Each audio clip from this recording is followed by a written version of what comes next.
sign of the cross. Pag-abot nimo, mugrit sa pare, pagkahuman, sign of the cross. Naminaw mo, basta igabot dito, kulbaan, kaya wala kapaloon sa trabahoon. Ha? Kulba pa yan ang mukha pare, kaya this is your first time. Ha? Kulba na.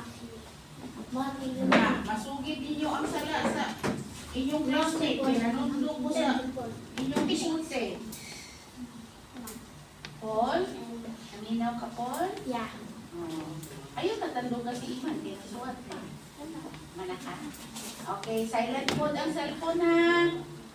Okay. So kung mangumpisal na, ang sa kay trabahoon, una. Okay.